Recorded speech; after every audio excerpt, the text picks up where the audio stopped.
When you guys talk to the mics, just make sure you. Yeah, just speak up. You're in the microphone. In the microphone. Yeah. There it is. Adjust that one out a little bit.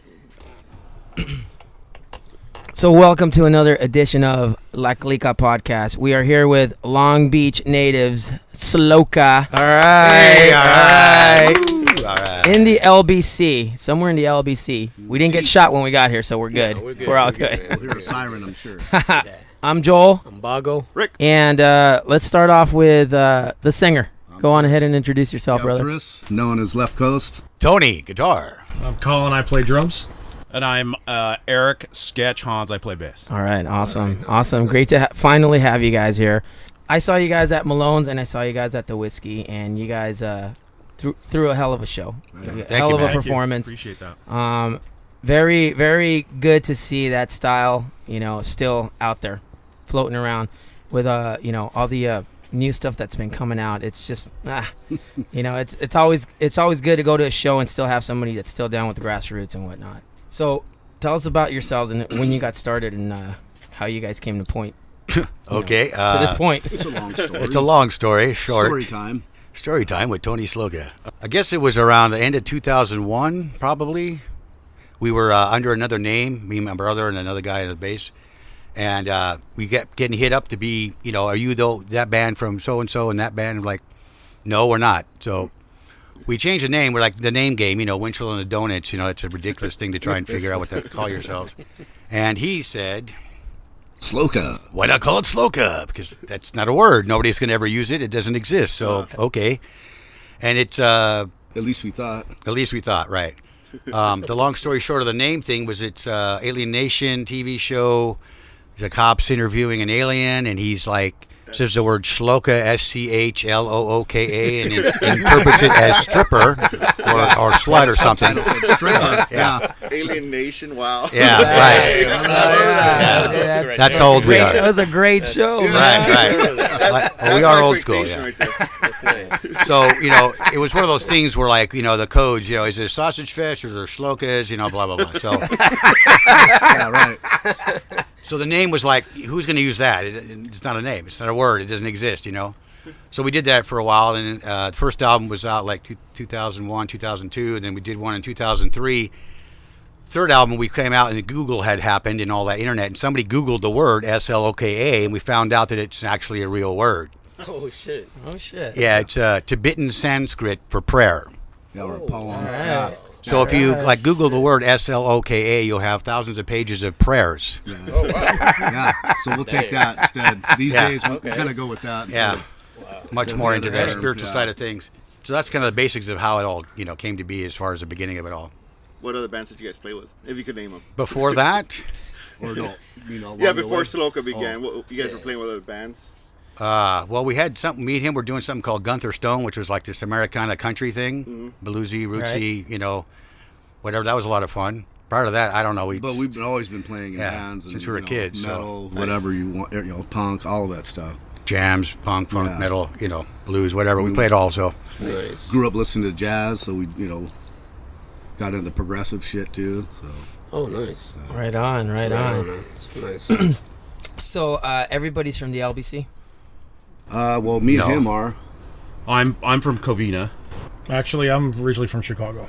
Oh, wow. So he's an HB now. Yeah. I live in Huntington Beach now. Oh, that's the greatest place on earth if you haven't already found that out. It's the greatest place with the worst weather. Yeah. I've been out here since 2005, so. Awesome. Did you play in other groups? Well, what bands did you play over there? Actually, the first band I was in, I don't know if you guys are familiar with Victory Records at all. Yep. Oh, yeah. I just saw your judge. yeah. I just saw your judge jacket. I was in Even Score, which is Tony Victory's band for Nice. many years, and then That's nice. grew up in the Chicago hardcore scene. And then when I moved out here, I was in a band called Amendment 18. All right. And then just recently, I played 2011, 12. I played with Outspoken Orange County Hardcore. We did a European tour, a full 30-day run, headline tour out there. And then things got a little dicey and just kind of retired for a while until I got the call from Tony here. And it's been fun ever since. Having a great time with the boys. That's awesome. Yeah, we're we're very familiar with the Victory Records movement back in the late '90s. I mean, we used to go to the Whiskey all day. We used to ride the bus from Mid City LA all the way to the Whiskey, to see bands like Earth Crisis and Hatebreed and Bloodlit.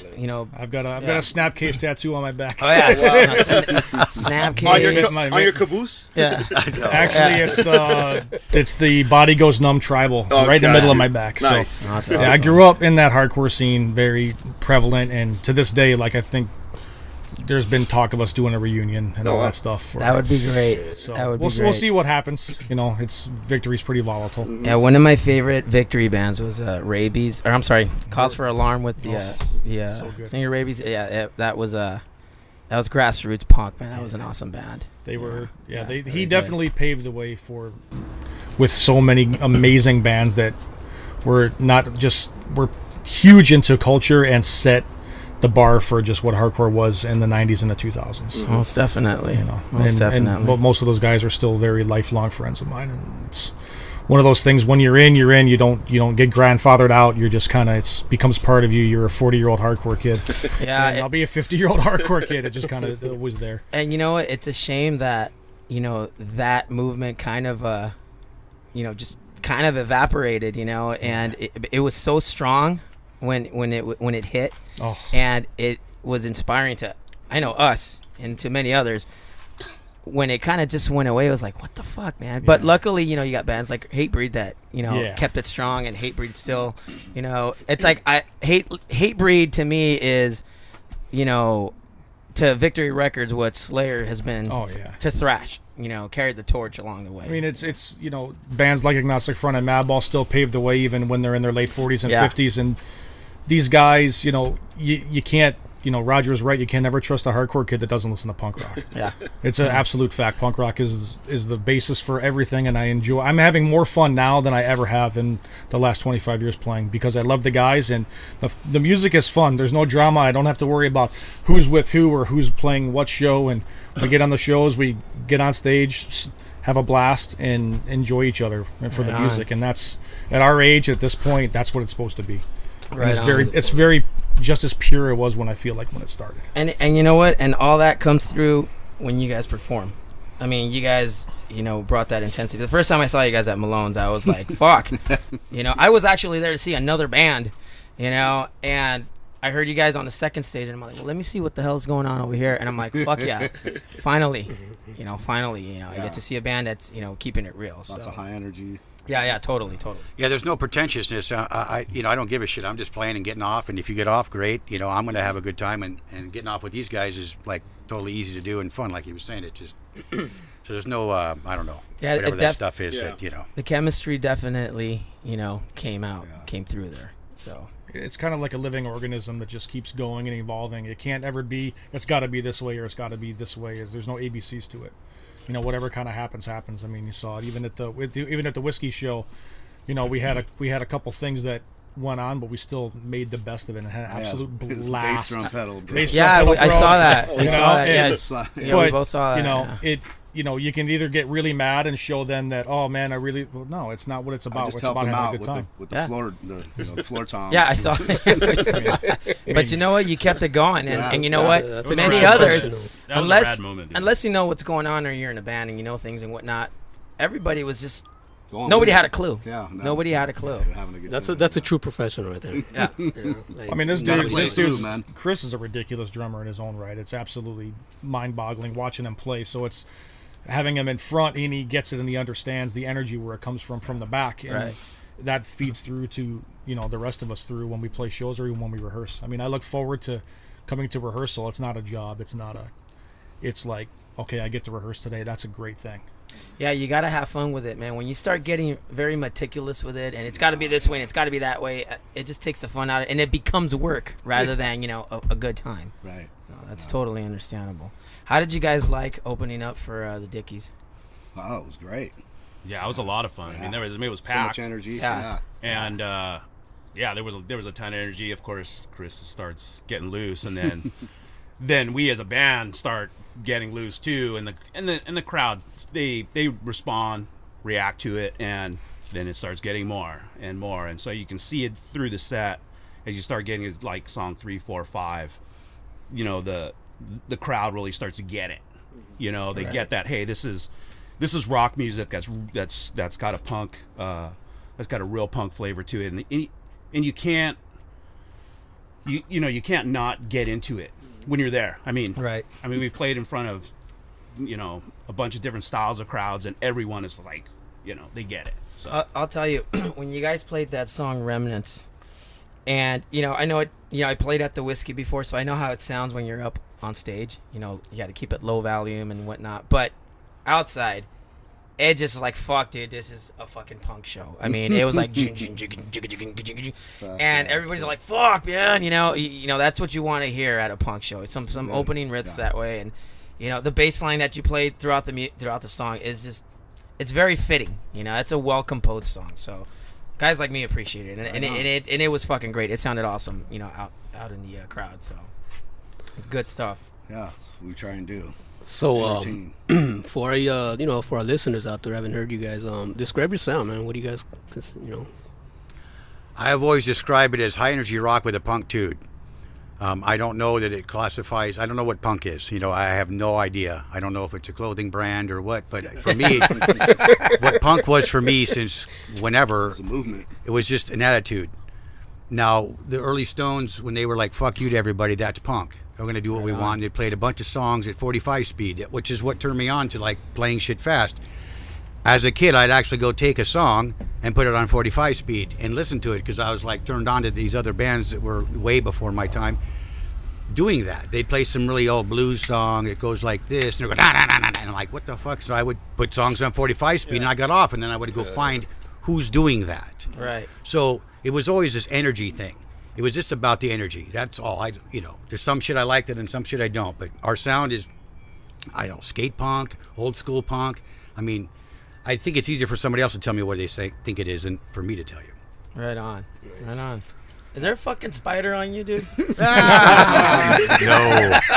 it's a black one. Yeah, this house is called Spider House. You got me there, man. You got me. 'Cause Spider I used to have nightmares about spiders, man.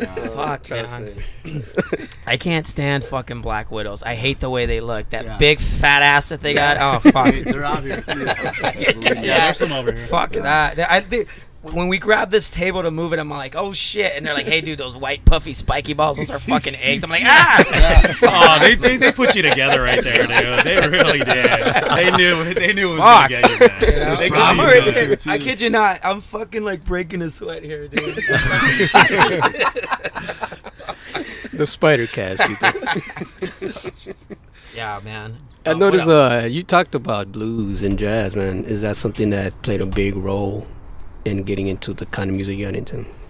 In my life as a musician, yeah, because we grew up with our parents listening to this stuff. We heard it every day on the old jazz station they had on the radio, and Yeah, because even that jazz was back in the day was punk. It was kind of taboo. Yeah, it was. Because I'm a jazz buff myself. Oh, So, okay. Right so on. like I always think about that whole Yeah. movement and how it actually progressed into that Right. same speed, Yeah. same mentality. Sure. So Yeah. that's why All raw. Yes. And off the cuff.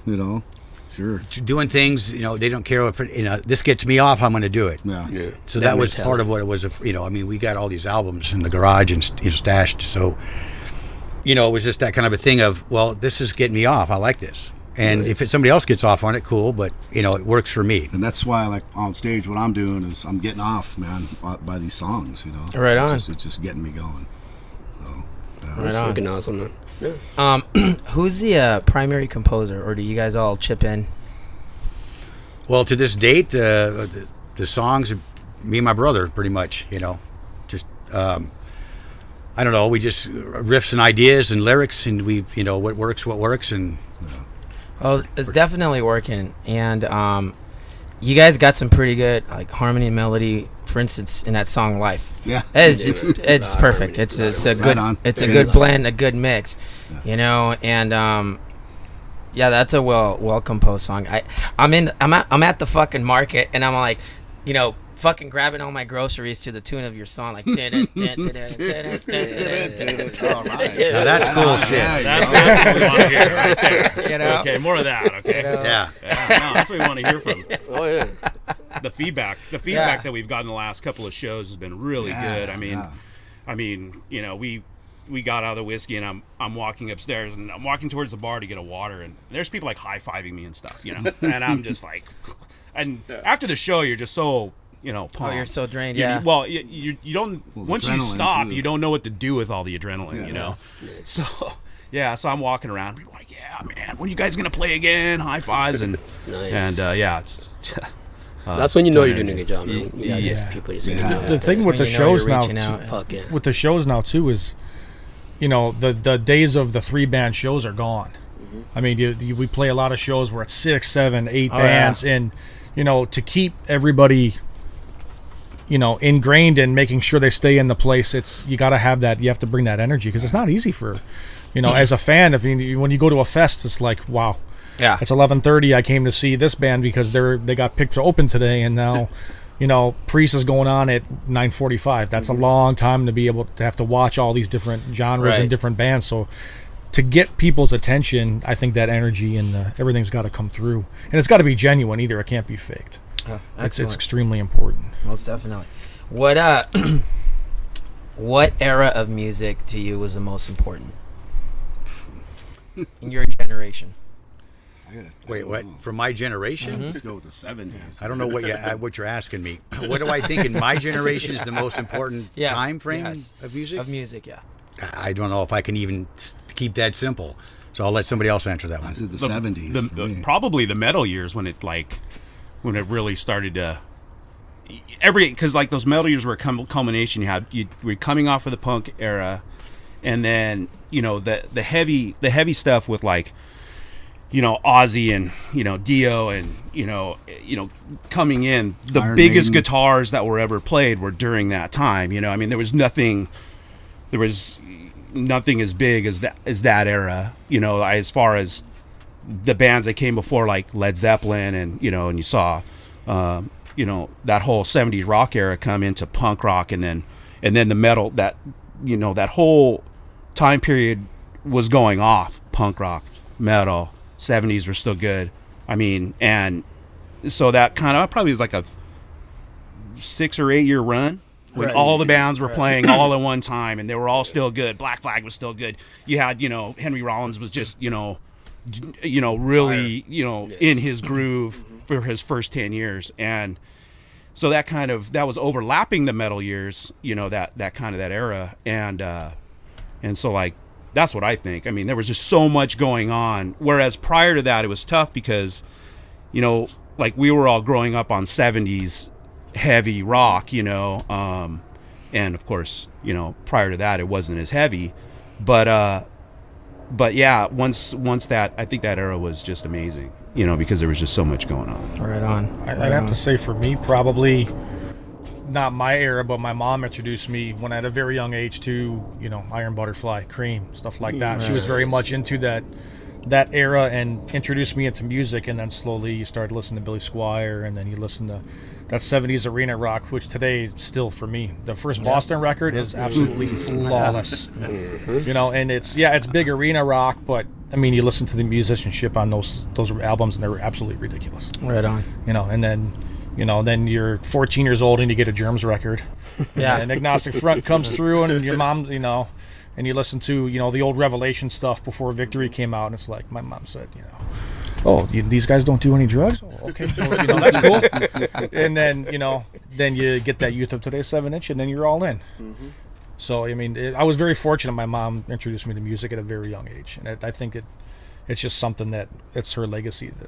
She had a record collection. Right. Oh, dude, I have all of them, and it's, you know, first editions of all the Doors were her favorite. Oh, so nice. I mean, like, for me, one of the places she always said, play the whiskey, and I never got to, except for that show that I played with these guys. So that meant something really special to me. Because of Doors. Yeah, just because, you know, that was one of the places, like, growing up in the Midwest, you hear about this famous place where all these amazing bands played, and then, you know, at 45 years old, I get to share the stage with these guys, which meant so much to me. So it's something I'll cherish forever. It's an honor. So like me and Sketch, we grew up together. We skated, you know, we were just youngsters, you know, listened to all that kind of music. Our mixtape back then in the boombox while we were skating. Yeah, but we had this crew of kids when we were growing up. We were all into music, you know. I mean, like, Tony was like one of the older kids. Yeah. And then Chris, myself, and we probably have, I don't know, 20 or 30 other kids that ended up being musicians and playing a lot.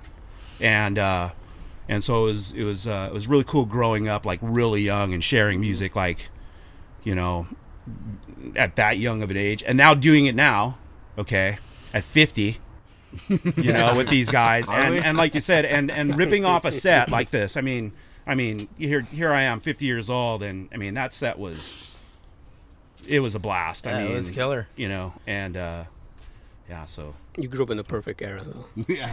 You got a lot. we kind of Hell did you because you're coming off of like the Beatles and like all that, you know, and you're really young, you know, and then the real heavy rock started happening, the you know, metal just kicked in, and then you know, it's kicking your teeth in. You know? yeah, and we went to all the shows. I mean, you know, I had been to, you know, the Vex and the Starwood and you know, I saw, you know, Devonshire Downs with, you know, with Henry Rollins and Black Flag on his first show. Godzilla. Oh, wow. And Godzilla. So, you know, and we were like the only core kids around, you know, we didn't have but maybe a 5 or 10 guy crew, you know, all skaters and punkers going to all the shows all around, you know.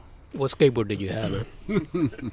So much. One didn't I have? I had Yeah, a Mike right. Smith, a Dwayne Peters, you know. I mean, so yeah. we were real, you know, and the we were Pratas. skating a lot. The Pratas, yeah. Yeah, Had a the vision. Dogtown, I used to have a vision, fucking man. I had a Arrows. vision. Gator. ran- Well, I grew up in the like Ray Barbie, fucking, you know, nice. Lance Mountain, Hieroglyph- Bones Brigade. The fucking Lance Mountain era. Hieroglyphics is one of the best boards Yeah. ever. I had a Such a Psycho. great.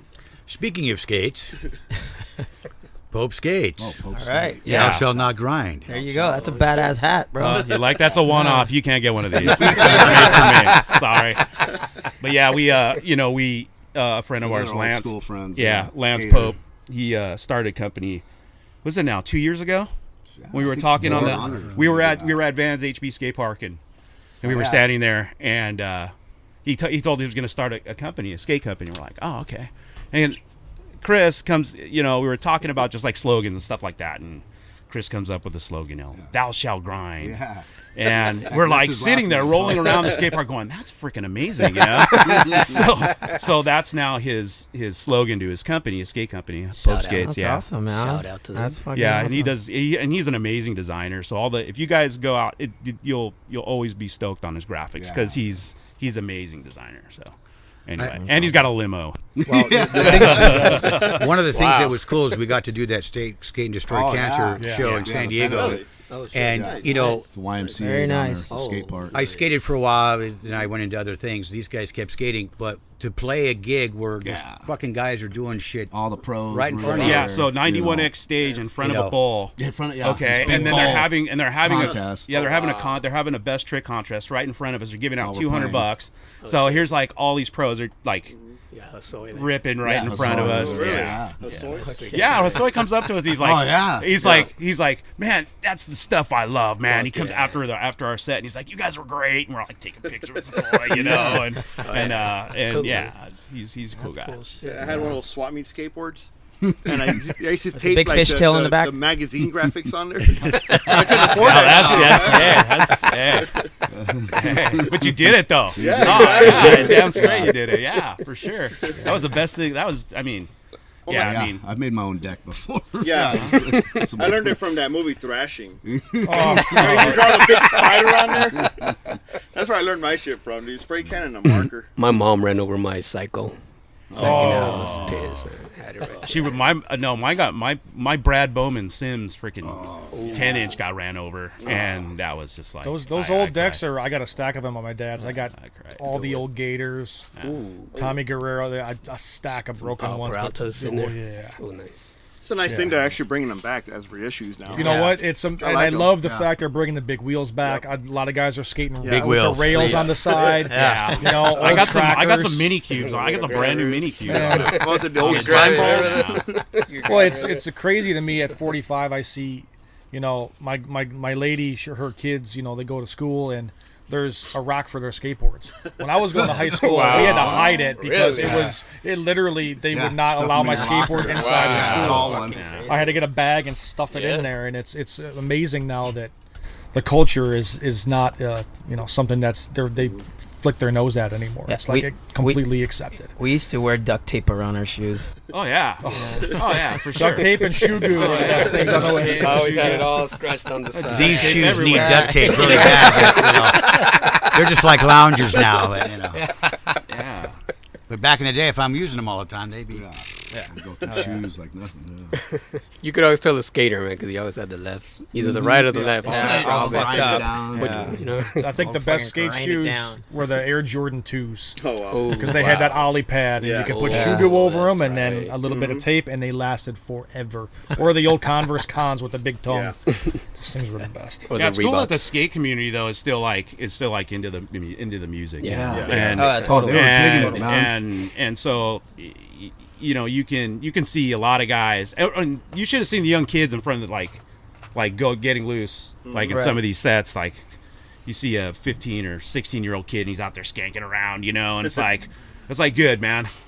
I'm glad somebody still digs it that's young, Yeah, know, really. and, Yeah, because they get totally. so saturated with what they get. It's because that music just makes you want to cry, man. You Well, just right. go crazy, That's- man. we You hear always that like shit, you music. wanna go Well, I mean, I we don't were think there's any skating. one of us here that hasn't skated to that Agent Orange Living in Darkness CD, cassette, A million whatever it times. is, Yeah, you right. know, and Right. you listen to the Germs and you listen to all that stuff, and it's like it is part of the counterculture. You see And that still guy. to this day, it really is such a huge ingrainment of how they are together. Yes. Yeah. Big They're time. they're just they go hand in hand.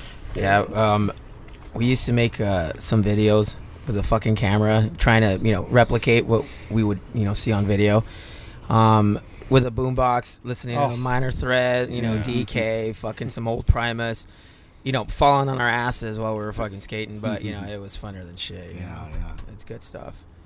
So like, getting back to music, I know for me, I was born in the late '70s, and I came in a punk rock and stuff like that in the late '80s as a kid. But now that I'm much older, I find myself diving back into all the old shit.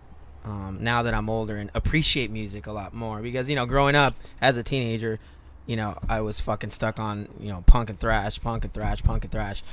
But now that I'm older, I got anywhere from like fucking Slayer to like Rod Stewart in my collection. yeah. And at 19 years old, no way in hell I'd be fucking even contemplating going to like a fucking Rod Stewart show. Right. But now that I'm much older, I'm like, fuck, dude, yeah, I get the guy. I get what he's saying, So Throw I some find Phil myself, Collins. yeah, fucking Phil Collins, or whatever. That's But Great drummer, man. yeah, well, totally. Yeah. I, He's one of my the best. one of my Really, guilty really. pleasures. I could listen to Jackson He's Brown left-handed. all Oh, day yeah. long. Yeah. Those songs are synonymous, not Fast Times and all those, but the music is just insane. How it's all written. Yeah, Like Don no, Henley, totally. even And the Don fact that Henley you did Don could, Henley, we can yeah. all name a lyric or Supertramp. name a lick or go through it in our head right now says a lot for how they wrote the music back then. Yeah, totally. Like it's I'm stuck on the Animals right now. I've been playing that Oh, CD yeah. over There and you go. over and over and over and over, And sometimes, I'll wake up and be like, I want to listen to Tori Amos today. Fuck, Oh, wow. You talk about the Animals. I mean, think about Eric Burden wasn't one of those pretty boys when all that stuff was coming out. He wasn't a looker, but he came out and they said, we're going to do voice. this. He But was that an voice, amazing singer. Yeah. amazing, and the music of those guys cut through all the stereotypes that were coming through at that time, and they just broke through. And to this day, look at we're still talking about them. We're still Yes. talking about him. You look at the Rolling Stones. They're still going at it. Timeless. They're in their 70s. Yeah, see you that know, video 80s on almost. Facebook of Mick Jagger dancing down Yes. the center. Yeah, I just saw it. I don't know how the hell he did years that. old. Last year, man. And I'm like, I can't do that now. killing I'm it. sore. That's a lot of morphine after the Man. show. But you can obviously tell they love what they do. Yes. Yeah, So that and that's inspiration for anybody who's 18, 15, 40, 50. It doesn't matter. Yeah. It reminds, and speaking of the Stones, it reminds me of that meme that was floating around on Facebook when all these, unfortunately, all these musicians were dying. There was a meme of my Keith God. Richards that said, "I bet you thought it was gonna be me this year, and it's him fucking older to sing because that fucker's gonna live forever." Yeah. I Tom actually, Petty was a rough one, man. Yeah. Tom it Petty was a rough one. Yeah, it was. It wasn't. That was not unexpected. That was I think we all got sideblinded with that one. So what's next for SLOKA? What's next? We got December 15th here in Long Beach at Deep Piazzas. Yeah. It's a benefit for the Shriners Children's Hospital. It's going to be a lot of fun. There's a bunch of other cats on the bill. Brian Coakley's doing a special thing, Corn Doggy Dog and Dead 96. And yeah, we're going to have fun, good time, raise some money for a charity, which is something that my brother and I have done a lot, as much as we can. We've done tons of breast cancer benefits and food drives, punk rock food drives, heavy metal food drives, veteran stuff. That's what's the next thing. And then next year we've got a couple things in April booked, and we're looking at some more stuff. Another skate show, right? Yeah, another skate show. We got that'll be fun. Another podcast radio station's doing a festival in San Diego in the beginning of April, and we're just looking at some more shows. I mean, the thing, we did Agent Orange before at the Whiskey. We did Dickies last year with the Whiskey. I mean, this thing took a break, right? We was like, hey, we played it out. We did these, regional tours. We played out albums, and it was okay, time of break. Brother has a birthday party. Fuck it, let's have all the bands play.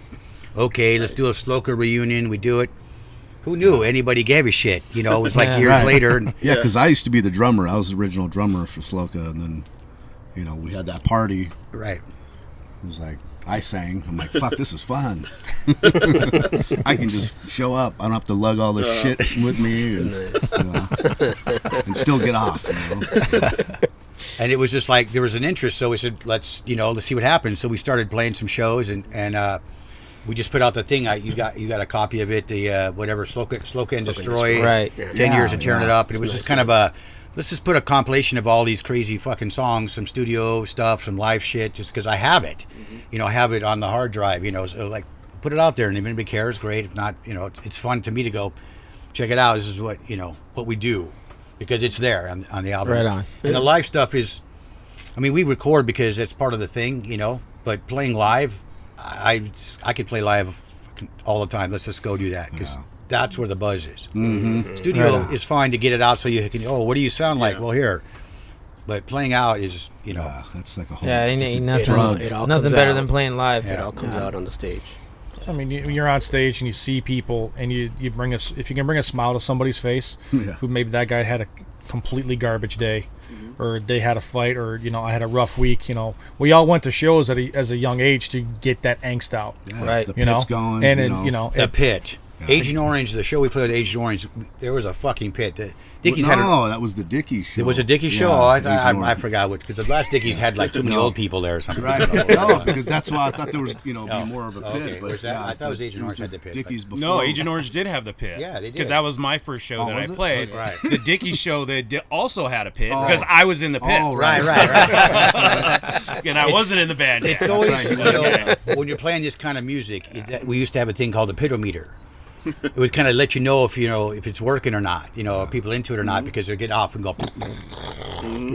And in the past, when it was just me, him, and a bass player, 3-piece doing this shit, there was so many times I wanted to stop playing and jump in, but you can't do that. Because, See, that's why I like it. So then it's like now he's up there, you can go, get all crazy with it, because it's like when it's going, you want to jump in there. It's like, come on, Let's get yourself a drone musician. Just hand it over and go in there. Well, we just play with another guitar player. It might happen one of these days. Hey, there you go. There you go, man. Hey, where's Tony? He's in the pit. Fucking getting his ass kicked. Yeah. Speaking about shows, man, any memorable shows you guys had, man? Oh, yeah. As SLOKA, or just period? Both. I mean, okay. anything you remember, and then together with SLOKA. Well, one of my favorites was in SLOKA playing the Double Down in Las Vegas. And, nice. The place is packed. It's not that big, but it was just packed, and people just going off. And one of the I don't know, somebody came flying across the floor, just sliding across, and just smashed my bass drum. Like bowling. Yeah, bowling pins. Wow. Yeah. Did you say safe after that? Yeah, right. Yeah, we just kept playing through, man. I just kind of rearranged the. Keep going. That was a memorable one, definitely. Yeah. It was like we're fucking just playing, all saying, Whoa, what the hell was that? Okay. You guys see It this? was like that Wedding Crashers. That scene where the wow. guy, it was just like Yeah. that. That's nice. Yeah. I was like, whoa. Did you guys get the guy's name? Yeah. For me, I'd have to say probably we used to have a Victory House back in Chicago, and we used to have shows in our basement. It was called Club Blitz, and we had Integrity and Snapcase, Insight, and a band called Relapse, and I think I was 15. No shit. And that was the first inception of integrity, and that's when you really see how it's supposed to be done. It's just like we had 200 kids in the basement that held 50. No stage, on the floor, and we had many amazing shows there. I wish we had basements here in California. And let me tell you, I love playing clubs, but playing a house show when there's people crammed in there. I can only imagine. When I was in tour with Outspoken, we played Leipzig, Germany, and we were on a headline run, and we played this. We're outdoors, by the way. Yeah. This is Rise Against. We're at the This is Left Coast Lounge. The nature edition. So you're hearing the cars. And Our friends, Fucking spiders and shit all over the here's a spider. Sorry. our friend Sven had us play this little, I guess, soccer or football bar, and we had some problems with the opening band, and we weren't sure whether or not we were going to play, and we played last minute, and there was probably 300 people in a bar that held about 40 kids on the bar, on the wall, and you play a set, and you just look at each other and go, this is what we're doing. This is exactly why we're here. Not because we're getting paid, not because we're losing money, because we're doing this for every 30-plus-year-old guy in here that's always wanted to see this that never got to see that band. Right on. So it's like, I didn't feel that way with these guys because, the music that they write gives me that energy back that I had when I was a kid. And it's more, like I said, it's more fun for me playing with the boys now than it ever has. That's great. So that's why I keep doing it. Have a lot of wisdom for the music. Fucking hats off to fucking SLOKA. Thank you, boys. Yeah, thanks for having us, man. This is Definitely. Oh yeah, awesome. Most definitely. You guys want to promote your website or anything you guys have? Facebook, Instagram, SLOKA Rocks at Instagram. There's SLOKA Rocks on Facebook. SLOKA, and then ROCKS or RA. And I think, what is Instagram? RAWKS? I don't remember. That's right. I mean, if you Google it's SLOKA Rocks. It's WKRP in Cincinnati. Right. Or allyoucaneatmusic.com. Well, that's kind of a floating We're website. we're looking for that blonde secretary. But you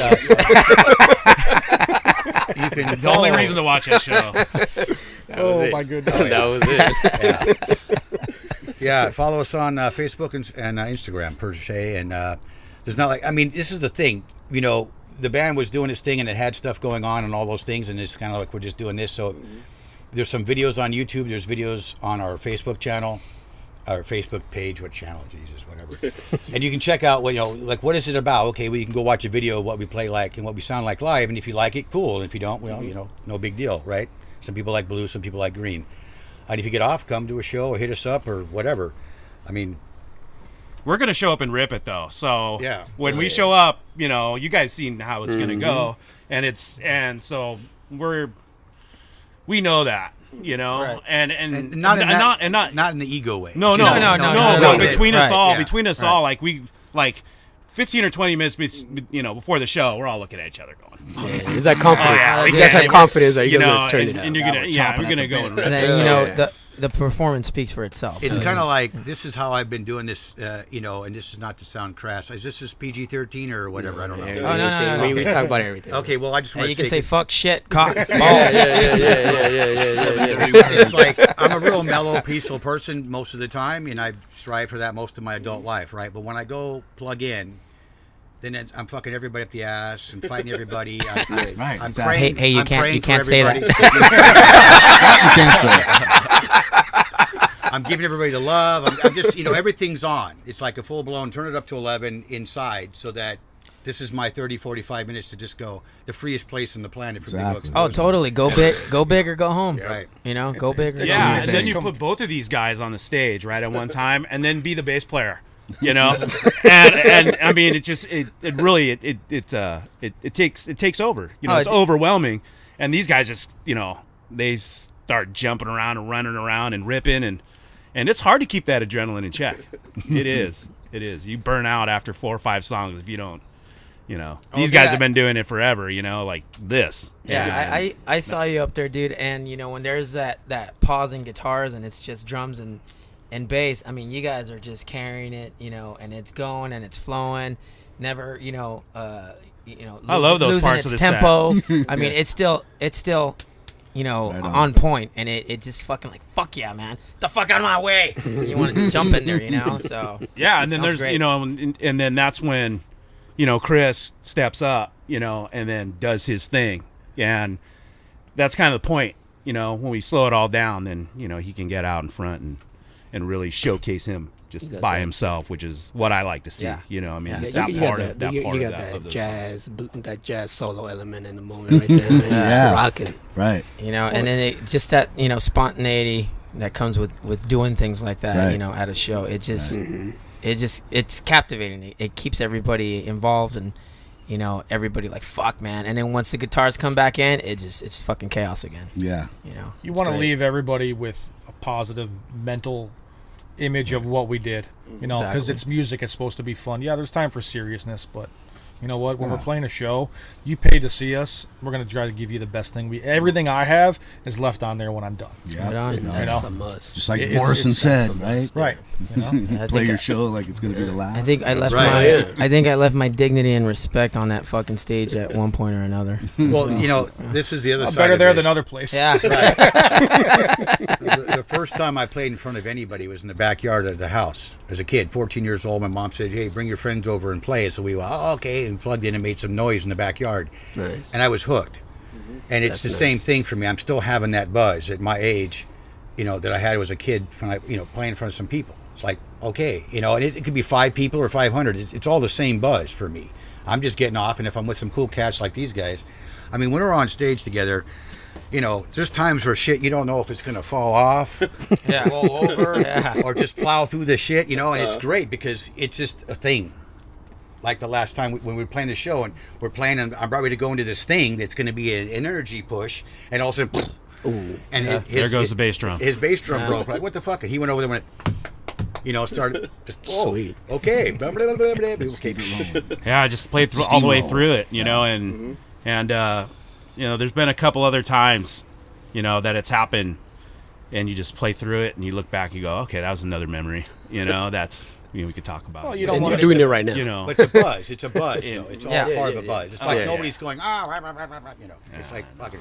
And see, you need those stories you're telling them. You just don't. You don't That's want the experience you at 50, dude. Yes. I mean, that's me and Chris were, I don't know if you know the story about. I mean, I've never been in a band until I was in this one, like a real, like a serious rock band that played gigs like on the regular. Never have I ever done that before. Okay, now I played when I was younger, and I stopped playing when I was about 30.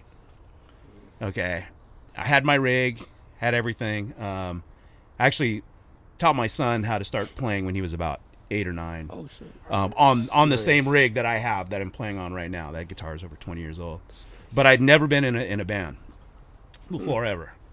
Okay. Wow. Okay. That's So pretty good. the second week of January, I get this text from Chris, and he's like, "Hey, man." He says, "What are you up to?" I'm like, "Oh, man, just hanging out." He's like, "Hey, you want to join the band?" I'm like, "Dude, you got the wrong guy, man. I've been playing for 20 years." He goes, "Oh, you know what? We need a bass player." And I'm like, I'm sitting there going, "No, man." I said, "You don't understand." He's like, "No, man, it'll be great." I'm like, "No, man, I haven't played in 20 years." And he's like, "No, I really want you to do it." And I'm sitting there going, I gotta fucking do this. Okay, so I hadn't played for 20 years. Okay, sends me the songs that night. Starts sending me the songs that night. And what was it about, like 2 weeks later or something like that when I showed up here? And I hadn't played for 20 years. So how was it after that first practice session? I was shitting my pants, because I had no idea. You were 14 again. And exactly. And we start playing, and I look up at Chris and Tony, and they're like, "Yeah, this is gonna work." I'm like, I was hoping that we're gonna say that. But anyway, then it just went from there, and that's when we played the first whiskey show then, and I'd never played a place like that ever. That's awesome. Okay, And how'd you feel up on stage? I was so overwhelmed with adrenaline because, like I said, these guys, you don't know until you get to, when you get to the live show, okay, the adrenaline and the energy is, 100 times what you feel like on any regular day. The stoke, the real, like, Right. Right. And so I was so overwhelmed with the adrenaline because it was going good, and the crowd is, we got a pit going and we're ripping and stuff, and I'm just like, so much adrenaline that I pretty much blew it throughout. Like the 6th song, I had nothing left. I've got kung fu grip, and I'm trying to play, and I'm like, oh, my forearms are on fire. And we finally, Exactly. I'm just trying to hold it together, you know. Is this how Mick Jagger feels? I'm completely out of gas. I'm completely out of gas, you know. And these guys are running around like they, you know, like they're 14 again, you know. And but it was the most amazing thing that I've ever done, you know, as far as a musician. I mean, I've been nobody actually. So good choice. Yeah, I mean, it's been a blast. I mean, now, granted, my son is a professional bass player. Okay, so I have bass music in my house like 24/7, and I'm a huge fan of bass playing. You know, bassists. So, you know, I got my rig out and I started playing, and I started feeling it, and I just knew, you know what, this is gonna go somewhere. It's gonna do something. Because when you hear the songs the first time, you're like, wow, these are written really good. You know, I mean, when I first heard them, I'm like, I want to play this stuff. You know, but yeah, I've never been in a band. This is the first band I've been in, and I'm 50. Wow, you know, that's awesome. Man. So, you know. Much respect to you, man. That takes a lot. Man. Well, you know, I mean, just playing with just the opportunity to play with these guys. Now, remember, I mean, I met Chris when I was in the 7th grade, Toll Junior High School. It's like in Glendale, you know, because we all, you know, I was born and raised in Glendale, but but our crew hung out with each other for a while. There it is, fucking spider. There it is. There's a couple for you. Hey, come here, dude. Oh man, these are small ones, dude. But they sting more too. Yeah, but to play with, like, watching them play when I was a kid. So I was watching Tony and Chris play when Tony was probably 16, and Chris was probably 14. And you know, when they were really playing a lot. And so now here we are, you know. Yeah. Fucking shredding. 36, 37 years later from the time that we had met back in the day. Wow. And it's just yeah, so once I had to commit, I mean, I wouldn't have probably done it with anybody else, you know, if it wasn't for that first text. Well, that's good, man. And it and your passion definitely comes through with your performances. And I'm telling you that demo that I got from you guys, that CD, that compilation, it just sounds great. Or the compilation, you know. I have demos. I wouldn't give them to you. They're on tapes. The compilation, it's just great. It's well recorded, and everything stands out really well. Nice, so really nice. Really good stuff. Thank you. Really good stuff. Yeah, it was a trip when I was going through that, and we were talking about doing this, and I was going, okay, I'll go through the songs, and I'd throw them to him and say, which ones? And I'm listening to this live stuff that I haven't listened to in years. And I'm like, oh my God, we played that fucking fast? Right. I'm like, wow, how am I sitting and playing it? I know they keep talking about it. I get kind of scared, you know. I'm like, I don't even want to listen to it. You know? It's trippy, but it was like, wow, what a trip, because it was like, oh, that was that show, and that was that show, and, you know, bringing some memories, and like, cool. And then, you know, I'm playing with these guys. It's just that we got that buzz. Right. You know, like I ran into Colin. We were playing in a band we won't name, and not in any shape or form. And I said, "Hey, man, you want to do this?" And he was like, "Let me get back into, you know, from." I wasn't even in the country at the time. I travel a lot for my job, and I was in Toronto, and up in Canada, and. He's like, come on, man. And I'm like, you know, these knuckleheads here have that charisma. It's hard to say no to. So, you know, you do it, and, you know, because I wasn't playing a lot. I was doing a lot of my work is pretty demanding, and you know what? I'm going to find time for this. And now it's like, not only do I want to find time, it's like one of those things that's like, now it's part of me. Right. It's like that, like we were talking earlier, that living organism that's just kind of like part of it. And, you know, whatever it evolves to is cool.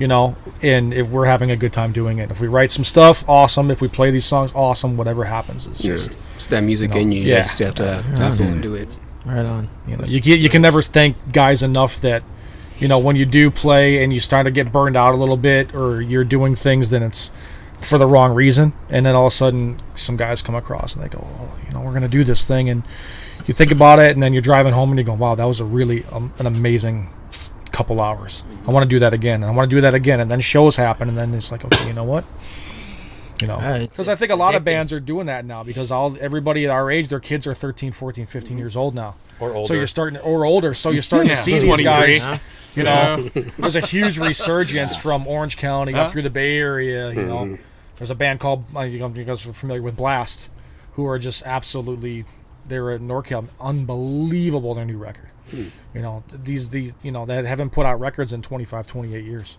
And they come out and you watch them and he's like, whoa.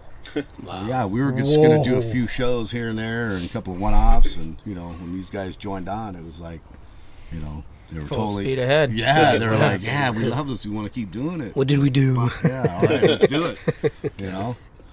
So It has to be fun. Yeah, and you show like we show up to to. rehearsal and it's like, okay, we'll rip off like 8 or 9 songs in like 35 minutes. I mean, it's like bam, bam, and you go to the next song. You're not even, you know, you're ready to play that next song because it's that fun. It's not like you're stopped. Yeah, and even just coming to rehearsal is just like it's fun. You know, grip it. You know, it is punk rock, but everybody here that I'm standing with in my band approaches it in a professional manner in their own way.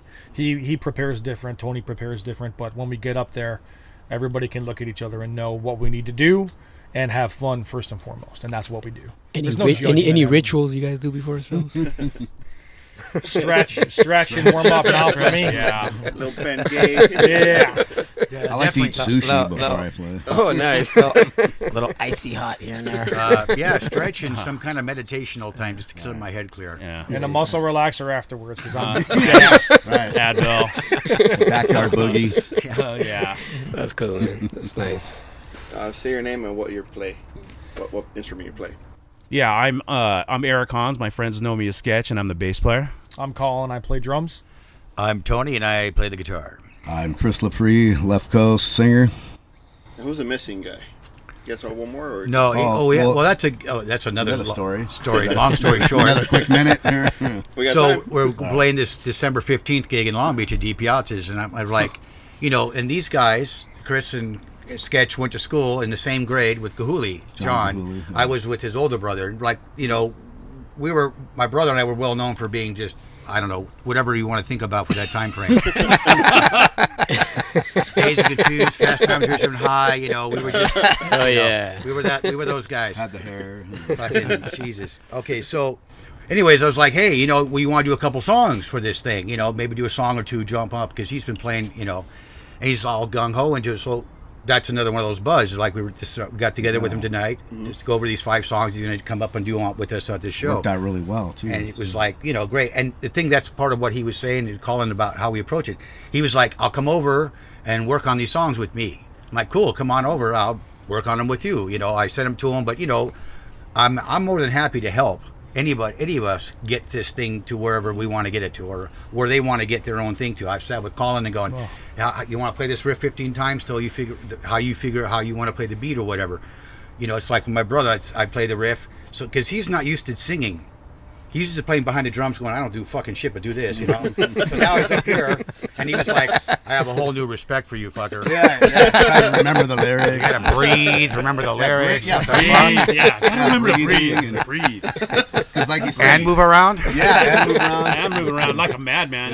Yeah. You know, I worked in a lot of clubs, and you know, recently I worked at Chain Reaction for over 10 years, doing all kinds of different stuff. And I think what gets taken for granted is actually knowing how to be a good band member. You know, people take that for granted. You know, everybody's having a crap day. We can discuss it, talk through it. You don't come in with a bad attitude. Whatever is, you have to walk in the room and appreciate the other 3 guys or 4 guys that are there with you. And I think that gets overlooked with a lot of bands, and it comes through. You know, when you talk to them on the street or when they're playing live, it's like you can tell the bands that just plug in, or this guy's not part of it. You can really see that. Yeah, we It come makes across a big difference, man. We come across a lot of bands, and it's crazy to hear that after a show, everybody goes home in their separate ways. You know, and they don't see each other until the next show. No, we're gonna hang one out, practice man. before the week of the show, and then the same thing and repeat. You know, and it's like, you know, I don't know if that camaraderie, you know, is that lack of it, you know, is. You know, good for it. Another the quick thing about John is that he came into the band, but have you ever seen that shot of Circle Jerks album where the kid's diving upside down? He's like completely upside down doing a stage dive. He's like probably 3 feet. Have you ever seen that? Yeah. Okay, he's in that shot. So, yeah, John other is in friends- that other shot. Him and friends in two there, friends, too. like, yeah, they're sitting there looking up at the guy while he's completely upside down, and that's him. He was here. That's the guy, and that's the most iconic shot. You know, I mean, you know, in like punk rock history. Well, yeah, he's in that shot. It's, Were you in that shot with one of the cat too? That somebody threw a fucking cat in the crowd. John probably took the picture though. Have you guys seen the one where there's a live shot? I'm not sure which band it was, but it's a big guy and he's looking down at his pedal, and they took a sandwich and put it where the pedal is. It's one of the best things you've ever seen in your entire life, man. It's Put a sandwich. so brilliant. Oh, no, I'll tell you a good. I'll tell you a good sandwich story. I'll tell you a good sandwich story with Mike Muir. Okay. And so we're gonna go watch some bands down at this downtown gas company building. You know, okay. So in the basement, they used to let the security used to rent out the rooms to punk bands to go in there and rehearse, right? So we go down there, you know, car full of us go down there, and there's a bunch of hallways and stuff, and these bands are playing, and we're sitting there in the hallway, and here comes Mike, right? And he's just starting Suicidal, right, at the time. And he's walking down there, just like, hey, Mike, what's up? He's like, what's in the bag? He says, hey, man, it's my lunch, man. It's peanut butter and jelly sandwich. He's like holding here's punk rock Mike, you know, walking down all tough. We're like, hey, man. He's like, what's in the bag, you know? We thought the last thing he would say was going to be, you know, a peanut butter sandwich that his mom just made him, you know, like he would admit to that, you know. But yeah, that was. I got my gun in here. Yeah, you'd think that. Oh, yeah, it's a big bag of weed. I got an ounce in here. Yeah, got a couple of beers and a bag of weed or something. No, it's a peanut butter sandwich, you know. No. But anyway, Nice. that was a good one. Oh, yeah. Sandwich on the pedal board. Oh, geez. Oh, you're making me hungry with that shirt on, man. I'm from Chicago. I love pizza. Trust me. Oh, I bet. Well, for all you listeners out there, December 15th at D Piazza's in the LBC, SLOKA will be performing there with our very good friend Brian Coakley. Yes. It's going to be a hell of a show. See you all there. It's for a good cause, Yes, and come we out. will be there too to support you guys. Thank you, boys. So- Thank you so much. Thanks for coming on, guys. Yeah, Appreciate so much it. for everything. SLOKA. And until the next one. I'll take All right, one gentlemen. picture before we